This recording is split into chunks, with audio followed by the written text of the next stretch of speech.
এই 10টা টাকায় আজ সম্বল। আজ যেভাবে হোক একটা কাজের ব্যবস্থা করতেই হবে, না হলে তো আজকে খাবারের ব্যবস্থা হবে না।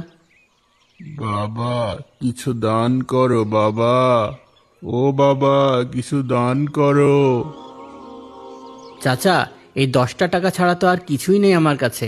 আপনি এই 10টা টাকায় নিয়ে যান, কিছু কিনে খেন।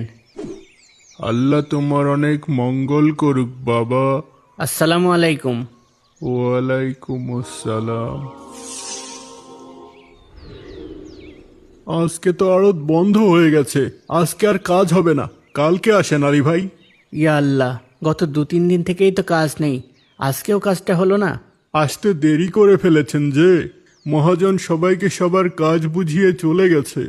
কি করব বলেন, অনেকটা পথ হেঁটে আসতে হয় যে। তাও তো আজ অনেক সকালেই রওনা দিয়েছিলাম। কালকে আর একটু সকাল সকাল এসেন।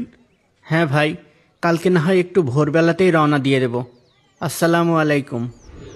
ওয়ালাইকুম আসসালাম। কে লোকটা ভাই? উনার নাম আলী। ওই পাশের গ্রামে আরব পাড়ায় থাকেন। অভাব অনটনের সংসার, কিন্তু দানের হাত মাশাল্লাহ। সব সময় দেখি আল্লাহর ইবাদতের প্রতিযোগিতাতেই ব্যস্ত থাকেন। তাহলে ওনাকে কাজ দেন না কেন? কাজ তো দিতেই চাই, কিন্তু ওই যে আসতে একটু দেরি করে ফেলে, ততক্ষণে আবার মহাজন চলে যায়। আচ্ছা, আমি কাল মহাজনকে বলে দেব যেন উনার জন্য কাজের ব্যবস্থা